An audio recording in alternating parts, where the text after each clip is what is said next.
وقلنا يا آدم اسكن أنت وزوجك الجنة وكلا منها رغدا حيث شئتما ولا تقربا هذه الشجرة فتكونا من الظالمين. Hey, listen, both of you, that tree over there. I'm talking to both of you. That tree, stay away. Now when the tree is right here, هذه الشجرة. So you'll find in Quran, when the tree is farther away, it's tilkuma shajara. When the tree is closer, هذه الشجرة, which actually plays a role in how we analyze the story. How we analyze the story. And by the way, how many trees are in Jannah?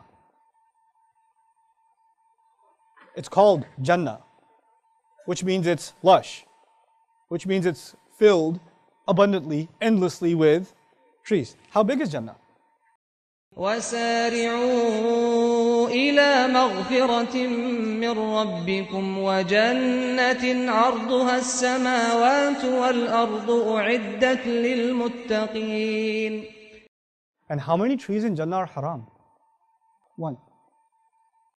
فوسوس إليه الشيطان قال يا آدم هل أدلك على شجرة الخلد وملك لا يبلى.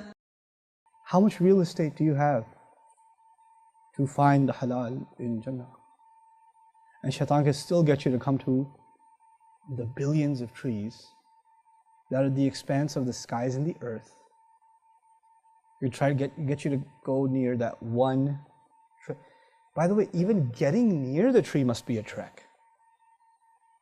And in one ayah, Allah even describes tilkuma shajara, which means the tree wasn't even near them. It was what? Far away. It's far away. Originally, when he first introduces them to Jannah, he says, settle here. This is the tree you can't go near. Now go enjoy yourself.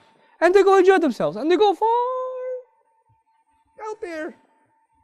فأكلا منها فبدت لهما سوآتهما وطفقا يخصفان عليهما من ورق الجنة وعصى آدم ربه فغوى.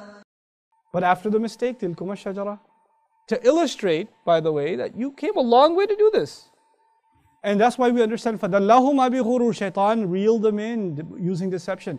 You know what dalla means? Dalu. What's dalu? It's a verb that comes from that, dalla, to use a bucket to lure people in. In other words, you put a bucket, you put a carrot in it, and the animal smells it, and you pull it in a little more, and you pull it in a little more, and you pull it in a little more, until the animal's trapped. Dalla is also used when you pull a bucket up from a well. Does it come up right away or slowly? Yes?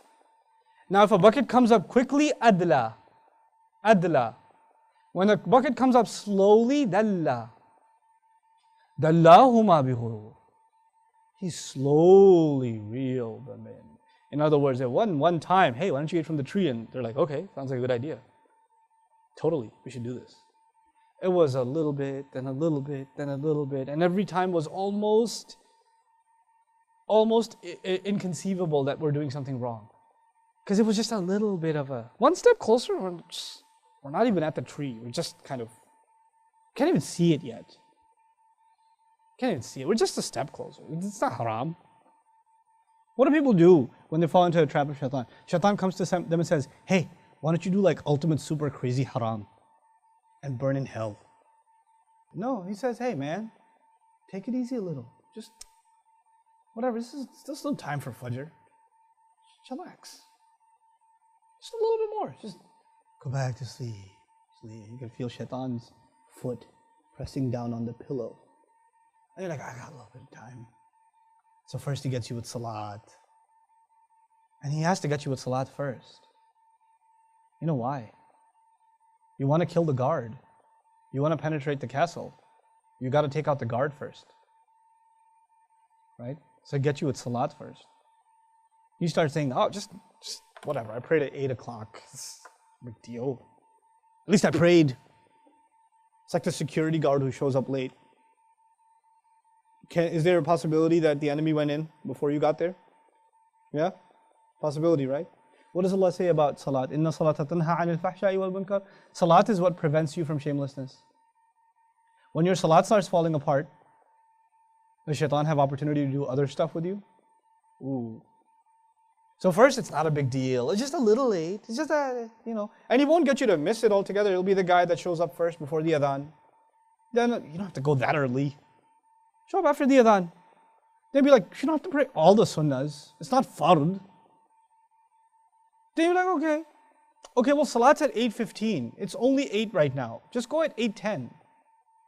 Then a couple of weeks later, he'll be like, look, you're going to catch salat. He's going to work his way, right? So then you catch like third rak'ah. Then he comes back and says, hey man, it's already over. Just pray at home. Then he comes back and says, it's already over. And you're like halfway through the movie. Just finish the movie and pray. So he works his way. And then eventually, now it used to be you're praying at the masjid. Then slowly you're praying at home. Then you're praying at home really late. Then you're really tired, right? You just finished watching a movie. Why don't you sleep a little, then wake up and pray. Just a little nap, you wake up, you got control. So you wake up at 2 in the morning, 3 in the morning, I haven't prayed Isha. And while he's doing this, while the security has gone down, because this is all security, salat is security.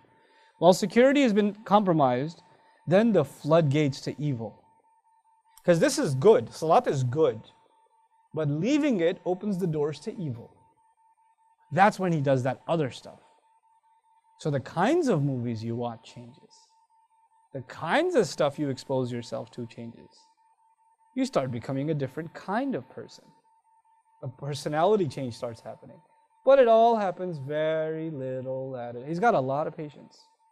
And he's done this with plenty of people before.